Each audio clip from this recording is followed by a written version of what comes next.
Goeiemôre. Vandag is die 24ste Desember 2025 en ek groet julle hartlik soos elke oggend. En vanoggend kan ek nie anders as om terug te dink aan die weermag daar destyds nie en hoe Kersfees in die weermag gevier was. Ja, ek weet dat baie mense vandag nie meer Kersfees vier nie, dat mense anders dink oor Kersdag. Maar destyds in die Bosoorlog is Kersfees as 'n gebeurtenis gesien, as 'n herdenking van die geboorte van die Skepper, maar ook 'n familiegeleentheid.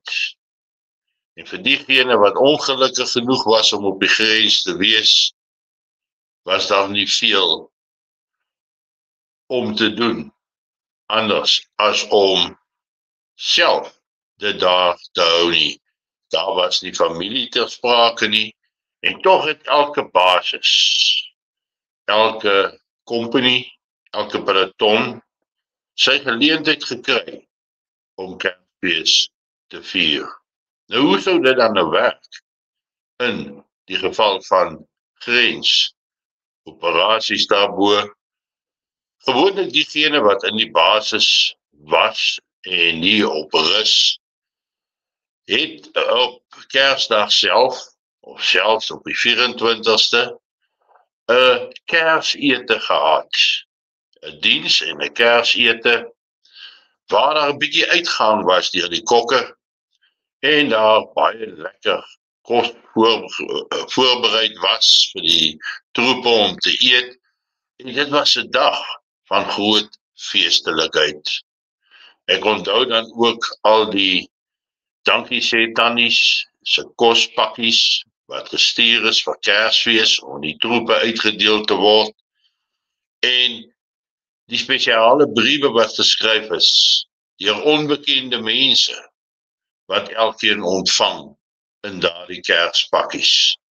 Gewoonlik was daar 'n meisie in die pakkie, dalk 'n sakkie waarin daar koeverte en 'n skryfblok was, sodat daar briewe geskryf kan word deur die jaar, en sommige verskeidenheid van ander goed wat troepe gewoonlik nodig sou kry.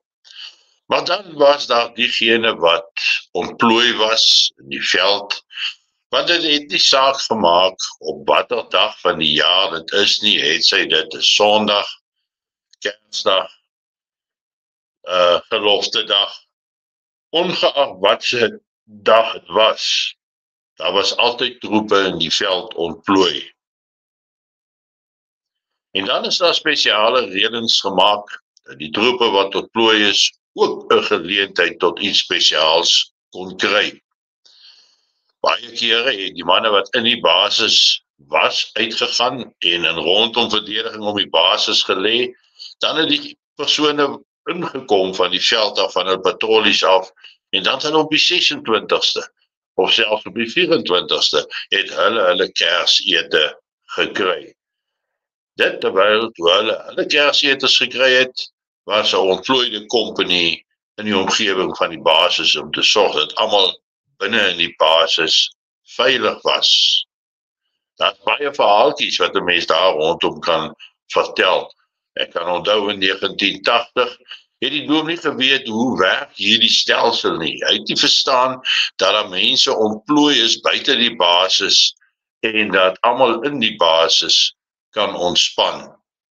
So hy was uiters geskok toe daar niemand in die wagposte was nie.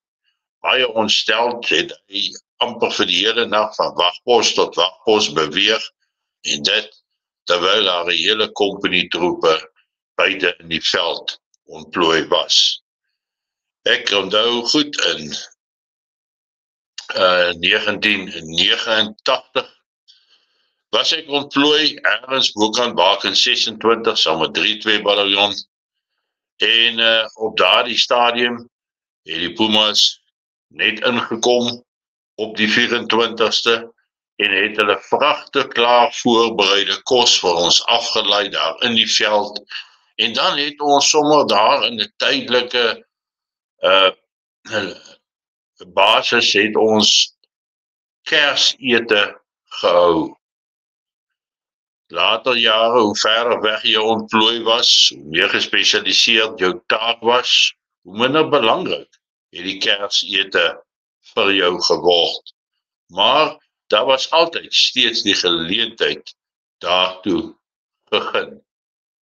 En daaroor was almal baie dankbaar daardie jare, want uit die aard van die saak, dit herinner jou aan familie, mense rondom jou en wat daarmee saamgaan. In vandag se tyd kry ons 'n groeiende weerstand teen Kersfees, wat kom saam met die verandering van die tye. Maar die feit dat ek self in die midde van 'n oorlog was en Kersfees gevier het, bring altyd die goeie herinneringe van daardie tye terug. En vandag wil ek net sê, of jy nou Kersfees vier of nie, dit maak geen verskil nie.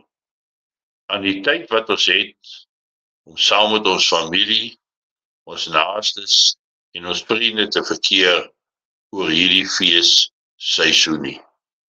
En daarom is dit my wens om vir elkeen van julle 'n voorspoedige feestyd toe te wens en 'n voorspoedige nuwe jaar 2026, wat alles op hierdie stadium lyk asof dit 'n baie moeiliker jaar as in 2025 gaan wees. Tog het ons so baie om voor dankbaar te wees. Maar dit is so lekkerder om te verskil van mekaar, eerder as om dankbaarheid uit te straal vir dit wat ons was en dit wie ons is en vir dit wat ons nog gaan word vorentoe. En alle dankbaarheid in ons hemelse Vader is ek vanoggend hier om met julle te gesels hieroor. Geniet jou kondensmelk koffie en wanneer die feestlikhede hoogloop, geniet dit so ver as wat jy jouself toelaat om dit te doen, jou eie gewete jou toelaat om dit te doen, en weet net, ons moet dankbaar wees dat ons hier is en 'n geleentheid gegee word om te doen wat ons moet doen. Mooi loop, lekker dag en 'n baie geseënde tyd vir elkeen van julle.